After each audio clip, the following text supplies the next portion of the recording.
एक गांव में एक गरीब और बुजुर्ग औरत रहा करती थी, जिसका एक अकलौता बेटा मियाँ करमू था, जिसे लोग मियाँ निखट्टू के नाम से पुकारा करते थे। मियाँ निखट्टू का वालिद कुछ साल पहले इंतकाल कर चुका था और अब उसकी वालिदा ही अपने घर को चलाने की जिम्मेदार थी। वो मेहनत मजदूरी करती, लोगों के घरों में काम करती और मुश्किल हालात का सामना करती थी। उसका बेटा जवान होने के बावजूद बेहद नाकारा और निखट्टू था। सारा दिन आवारा लड़कों के साथ खेल में वक्त गुजारता और बेकार बातों में मगन रहता था। मियाँ निखट्टू को काम करने का कोई शौक नहीं था और उसके इस रवैये से उसकी वालिदा को बहुत दुख होता था। वो सारा दिन घर के काम करती और बेटे को सुधारने की कोशिश करती, मगर मियाँ निखट्टू को अपने कामों की परवाह ही नहीं थी। गांव के बुजुर्ग और अहले इलाका उसे समझाते, लेकिन उसके कान पर जूं तक नहीं रेंगती थी। उसकी वालिदा को ये फिक्र रहती कि जब वो बीमार होगी या नहीं रहेगी तो मियाँ निखट्टू का क्या बनेगा। एक दिन अल्लाह का करना ऐसा हुआ कि मियाँ निखट्टू की वालिदा शदीद बीमार हो गई। उसे बुखार चढ़ गया और अब वो किसी भी काम के काबिल नहीं रही। घर में खाने का सामान भी खत्म हो चुका था और फाके होने लगे। कुछ दिन तो पड़ोसियों ने खाना पहुंचा दिया, मगर हर कोई अपनी जिंदगी में मसरूफ था और ये सूरत हाल ज्यादा देर तक न चल सकी। मियाँ निखट्टू की वालिदा ने उसे करीब बुलाकर कहा, बेटा तुम जवान हो, अल्लाह ने तुम्हें सेहत दी है। कब तक तुम्हारी बीमार माँ तुम्हें घर बिठाकर खिलाएगी? अब वक्त है कि कोई काम धंधा करो और अपने पैरों पर खड़े हो जाओ। अपनी वालिदा की बात सुनकर मियाँ निखट्टू ने पहली मर्तबा गौर से सोचा। माँ ने उसे समझाया, बेटा कितनी शर्म की बात है कि तुम्हारी माँ लोगों के दरवाजों पर खटखटाती फिरे, उधार मांगे और तुम बेकार बैठे रहो। आज तो मैं पड़ोस से थोड़ा आटा मांग कर ले आई हूँ, मगर रोज रोज कौन देगा और कब तक? मियाँ निखट्टू की वालिदा के चेहरे पर थकान और दुख नुमाया था। उन्होंने मजीद कहा, बेटा बीमारी ने मुझे तोड़ कर रख दिया है। अभी कुछ दिन के बाद शायद मैं मेहनत मजदूरी के भी काबिल न रहूंगी। अगर तुमने कोई काम न किया तो कल से घर में चूल्हा नहीं जलेगा। ये बात सुनकर मियाँ निखट्टू का दिल पसीज गया। उसे अपनी माँ की बातें दिल में उतरी और उसने पहली बार दिल से काम करने का इरादा कर लिया। अच्छा अम्मा, आज मेरे लिए 4 रोटियां पकाओ और एक रुमाल में बांध दो। मैं आज ही काम तलाश करने के लिए निकलूंगा और कुछ न कुछ लेकर ही वापस आऊंगा। उसकी बात सुनकर उसकी माँ बेहद खुश हुई और पड़ोसियों से मांग कर लाए गए आटे की 4 रोटियां पकाकर उसके रुमाल में बांध दी। मियाँ निखट्टू ने अपने दिल में आज़म कर लिया कि आज वो कुछ करके ही दिखाएगा। मियाँ निखट्टू जब घर से निकला तो उसके दिल में एक जोश था कि आज वो कोई न कोई काम जरूर करेगा। कुछ दूर चलने के बाद वो एक खेत में पहुंचा, जहां बहुत से लोग अपने खेतों में काम कर रहे थे। हर कोई अपनी नई फसल के लिए खेती बाड़ी कर रहा था। मियाँ निखट्टू को लगा कि शायद उसे यहाँ कोई काम मिल जाए। वो एक किसान के पास गया और कहा, काका मुझे कोई काम मिल सकता है? किसान ने उसकी तरफ देखा और बोला, लो जी काम ही काम है, गड़ाई हो रही है तो तुम भी लग जाओ। शाम को मजदूरी लेकर खुशी खुशी घर चले जाना।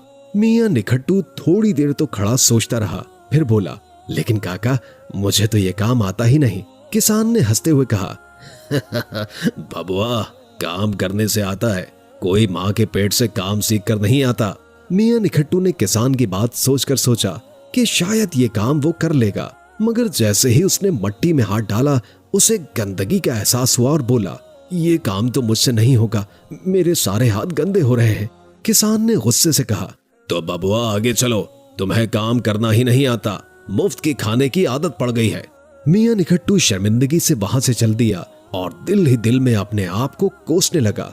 खेत से निकलकर मियाँ निखट्टू थोड़ी दूर और आगे चला कि शायद उसे कोई और काम मिल जाए। रास्ते में उसने कुछ लोगों को देखा जो गंदम से भूसी अलग कर रहे थे। वो उनके पास गया और उनसे पूछा, चाचा मुझे कोई काम मिल सकता है? खेत का मालिक खुशी से बोला, क्यों नहीं मिलेगा, हम तो मजदूरों की तलाश में हैं, चलो तुम भी लग जाओ, पूरे 2 रुपए रोज दूंगा। मियाँ निखट्टू ने खुशी खुशी काम शुरू किया, मगर कुछ ही देर के बाद भूसी उसकी आंखों और नाक में घुसने लगी। उसे खांसी आ गई और उसने फौरन जाकर अपना सर और मुंह झाड़ा, आंखें साफ की और पानी पिया। फिर वो भूसी की तरफ देखकर बोला, लानत है ऐसे काम पर, मुझसे ये काम नहीं होगा, आंख नाक सब एक हो गए हैं।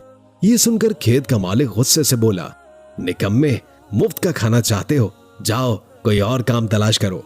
मियाँ निखट्टू शर्मिंदगी से चल दिए और दिल ही दिल में ये सोचने लगे कि शायद उसे कभी कोई काम करना ही नहीं आएगा। अब मियाँ निखट्टू जंगल के इलाके में पहुंचा वहां उसे बहुत सारे लोग दरख्त काटते हुए नजर आए। कुछ लोग कटे हुए दरख्त की शाखें काट रहे थे और कुछ लोग लकड़ियां इकट्ठी करके एक जगह ढेर कर रहे थे।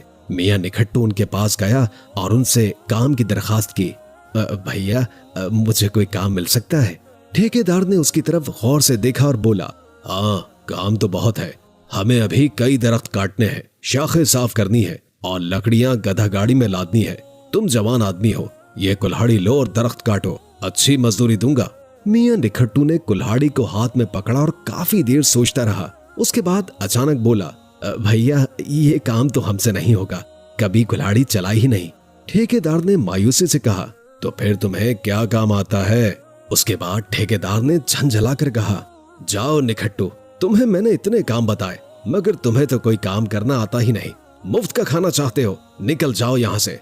मियां निखट्टू झल्लाते हुए जंगल की तरफ बढ़ गया, ये सोचते हुए कि आखिर उसे कोई आसान काम क्यों नहीं मिल रहा। मियां निखट्टू थका हुआ और भूखा था। उसने अपना रुमाल खोला और 4 रोटियां निकाली। जैसे ही उसने पहला निवाला लिया, उसे कुएं से एक अजीब सी सरगोशी की आवाज सुनाई दी। हैरान होकर उसने इधर उधर देखा मगर कोई भी नजर नहीं आया। थोड़ी देर के बाद फिर आवाज आई, कौन है जो हमारे आराम में खलल डाल रहा है? मियां निखट्टू ने सोचा कि शायद ये कोई भूत या जिन होगा, मगर वो खुद को मजबूत दिखाने के लिए बोला, मैं हूँ मियां निखट्टू, मैं भूख से निढाल होकर यहाँ बैठा हूँ। उसकी आवाज सुनकर कुएं से एक चमक उठी और 4 परियां उसके सामने नमूदार हो गईं। उन्होंने उसे गौर से देखा और एक परी बोली, मियां निखट्टू, तुम हमें भूखा समझकर तंग कर रहे हो? मियां निखट्टू ने मिस्कीन सी शक्ल बनाई और कहा, परियों की मलका, मेरी बूढ़ी माँ है और मैं कई दिन से काम ढूंढ रहा हूँ मगर मुझे कोई काम नहीं दे रहा। मेहरबानी करे और मेरी मदद करे। परियों ने एक दूसरे की तरफ देखा और फिर उनमें से सबसे बड़ी परी बोली, अच्छा, हम तुम्हारी हालत पर रहम खाते हैं, तुम्हें एक जादुई देगची देते हैं। ये देगची हमेशा खाना तैयार रखेगी, चाहे तुम जितना चाहो खा लो, ये खाली नहीं होगी। परियों ने जादुई देगची मियां निखट्टू को थमा दी और कहा, याद रखना, ये देगची सिर्फ तुम्हारे अच्छे अमल और ईमानदारी के साथ चलेगी। अगर तुमने किसी फरेब या झूठ का सहारा लिया तो ये जादुई असर खो देगी। मियां निखट्टू ने शुक्रिया अदा किया और खुशी खुशी देगची को अपने साथ लेकर वहां से चल दिया। उसने दिल में सोचा कि अब उसे और उसकी माँ को कभी भूखा नहीं रहना पड़ेगा और वो इस जादुई देगची की मदद से बहुत खुशहाल जिंदगी गुजार सकेगा। मियां निखट्टू ने देगची को हाथ में पकड़ा और अपने घर की तरफ सफर शुरू किया। रास्ते भर सोचता रहा कि उसकी जिंदगी कितनी आसान हो गई है। जब वो घर पहुंचा तो उसकी माँ ने पूछा, बेटा, कुछ कमा कर लाए हो या खाली हाथ लौट कर आए हो? मियां निखट्टू ने मुस्कुराते हुए देगची अपनी माँ के सामने रखी और बोला, अम्मा, आज मैं तुम्हारे लिए कुछ खास लाया हूँ। ये देगची हर वक्त खाना तैयार रखती है, अब हमें कभी भूखा नहीं रहना पड़ेगा। उसने जैसे ही देगची का ढकना उठाया, उसमें से खुशबूदार खाना निकलने लगा। उसकी माँ ने हैरत से देगची को देखा और अल्लाह का शुक्र अदा किया। मियां निखट्टू और उसकी माँ ने खूब पेट भरकर खाना खाया और देगची को महफूज रख दिया। अगले दिन मियां निखट्टू ने सोचा कि देगची की बरकत को देखते हुए वो मोहल्ले वालों को भी खाना खिलाएगा। उसने अपने हमसाये और दोस्तों को बुलाया और सबको देगची से खाना खिलाया। सबने खुश होकर दुआ दी और मियां निखट्टू को सराहा। मियां निखट्टू खुशी से फूले नहीं समाता था। उसने दिल में सोचा कि ये देगची उसके लिए अल्लाह की एक अजीम नेमत है। एक दिन मियां निखट्टू को किसी काम से दूसरे गांव जाना पड़ा। रास्ते में रात हो गई तो उसने एक सराय में ठहरने का फैसला किया। सराय का मालिक एक लालची आदमी था जो हर चीज को अपने फायदे के लिए इस्तेमाल करता था। मियां निखट्टू ने सराय में पहुंचकर आराम का सोचा और देगची को महफूज जगह पर रख दिया। रात का खाना आते वक्त मियां निखट्टू ने सराय के मालिक को अपनी जादुई देगची के बारे में बताया। रात का खाना आते वक्त मियां निखट्टू ने सराय के मालिक को अपनी जादुई देगची के बारे में बताया। उसने फखरी अंदाज में कहा, ये देगची कभी खाली नहीं होती, चाहे जितना भी खा लूं। सराय का मालिक हैरान रह गया और देगची को देखकर उसकी लालच बढ़ने लगी। रात के वक्त जब मियां निखट्टू गहरी नींद में सो रहा था तो सराय के मालिक ने चुपके से देगची चुरा ली और उसकी जगह एक आम देगची रख दी। उसे यकीन था कि अब वो हमेशा देगची का इस्तेमाल करके खूब दौलत कमा सकेगा। अगली सुबह मियां निखट्टू को देगची का कोई शक न हुआ और वो अपनी आम देगची को लेकर खुशी खुशी वापस अपने गांव की तरफ चल दिया। उसे इल्म नहीं था कि उसकी देगची चोरी हो चुकी है और अब उसके पास सिर्फ एक आम देगची है। जब मियां निखट्टू घर पहुंचा तो उसने अपनी माँ से कहा, अम्मा आज फिर देगची में से मजेदार खाना खाएंगे। उसने जैसे ही देगची का ढक्कन उठाया तो उसमें कुछ भी नहीं था। हैरत से उसने देगची को उलट पुलट कर देखा मगर वो खाली थी। मियां निखट्टू ने दोबारा देगची को इस्तेमाल करने की कोशिश की मगर कुछ भी न हुआ। उसकी माँ ने हैरत से पूछा, बेटा ये क्या माजरा है, देगची में तो कुछ भी नहीं है। मियां निखट्टू को शक हुआ कि शायद उसकी जादुई देगची किसी ने बदल दी है। उसने सोचा और उसे याद आया कि ये सराय के मालिक की हरकत हो सकती है। अब वो एक बार फिर मायूस हो गया मगर उसे यकीन था कि उसे दोबारा परियों से मदद मिल सकती है। मायूसी में डूबा मियां निखट्टू फिर से पुराने कुएं की तरफ चल दिया और परियों को आवाज दी। कुछ देर के बाद परियां उसके सामने जाहिर हुई और पूछा, अब तुम्हें क्या चाहिए मियां निखट्टू? मियां निखट्टू ने परियों को देगची के चोरी होने का वाकया सुनाया और उनसे मदद की दरखास्त की। परियों ने एक दूसरे की तरफ देखा और फिर बड़ी परी ने कहा, अच्छा इस बार हम तुम्हें एक जादुई मेंढा देते हैं। ये मेंढा जब चाहो सोने और चांदी के सिक्के दे सकता है, मगर याद रखना ये भी सिर्फ ईमानदारी और अच्छे कामों के लिए काम करेगा। परियों ने मेंढा मियां निखट्टू को दिया और उसे एहतियात से इस्तेमाल करने की तलकीन की। मियां निखट्टू ने शुक्रिया अदा किया और मेंढे को लेकर अपने घर वापस चला गया। दिल में उम्मीद थी कि इस बार कुछ अच्छा होगा। घर वापसी के दौरान मियां निखट्टू दोबारा उसी सराय में ठहरा। इस बार उसने मेंढे के बारे में सराय के मालिक को फखरी अंदाज में बताया कि ये सोना और चांदी के सिक्के देता है। सराय के मालिक की लालच और बढ़ गई और उसने रात में मेंढे को चुरा लिया। अगली सुबह जब मियां निखट्टू बेदार हुआ तो उसे एहसास हुआ कि उसका मेंढा चोरी हो चुका है। वो बहुत परेशान हुआ और एक बार फिर कुएं की तरफ चल पड़ा। इस बार दिल में इंतकाम और अफसोस के मिले जुले जज्बात के साथ मियां निखट्टू कुएं पर पहुंचा और फिर परियों को पुकारा। परियां एक बार फिर उसके सामने आई और तीसरी बार मदद की पेशकश की। मियां निखट्टू की आवाज सुनकर परियां दोबारा जाहिर हुई और उन्होंने पूछा, मियां निखट्टू तुम दोबारा क्यों आ गए हो? क्या मेंढे ने काम नहीं किया? मियां निखट्टू ने सर्द आह भरते हुए कहा, परियों की मलिका, आपकी अता करदा चीजें मेरे लिए किसी नेमत से कम नहीं थी, मगर उस सराय के लालची मालिक ने मेरी देगची और मेंढा दोनों चोरी कर लिए। अब मैं खाली हाथ हूँ और कुछ समझ नहीं आता कि क्या करूं। परियों ने एक दूसरे की तरफ देखा और बड़ी परी ने सर हिलाते हुए कहा, अच्छा अगर ऐसा है तो इस बार हम तुम्हें एक आखिरी मौका देते हैं, मगर याद रखना ये मौका भी तुम्हारे अच्छे अमाल के लिए है। बड़ी परी ने एक जादुई छड़ी मियां निखट्टू को दी और कहा, ये छड़ी तुम्हारे लिए खुशहाली का जरिया बन सकती है।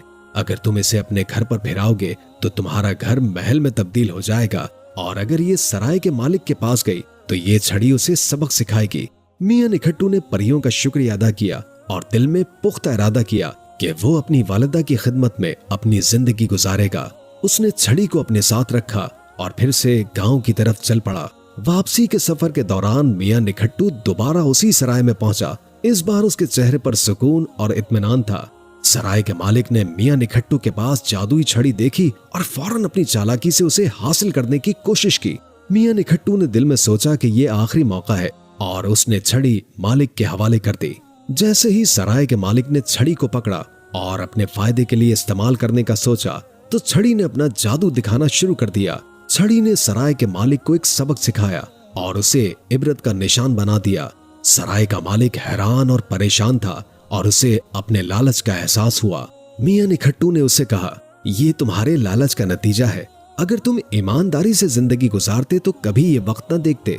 इस वाकये के बाद मियां निखट्टू को अपनी गलतियों का भी एहसास हुआ और उसे अपनी वालिदा की नसीहतें याद आई कि जिंदगी में खुशहाली और सुकून का राज मेहनत और दयानतदारी में है।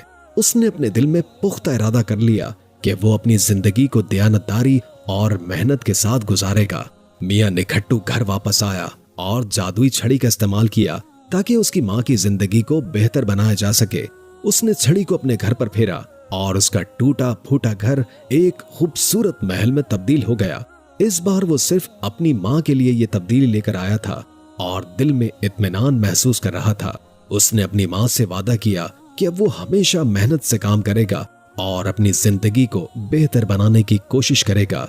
इसके बाद मियां निखट्टू ने दयानतदारी के साथ रोजगार तलाश किया और खुशहाल जिंदगी गुजारने लगा। उसकी माँ खुशी से उसकी जिंदगी में आने वाली इस तब्दीली को देखती रही और अल्लाह का शुक्र अदा करती रही।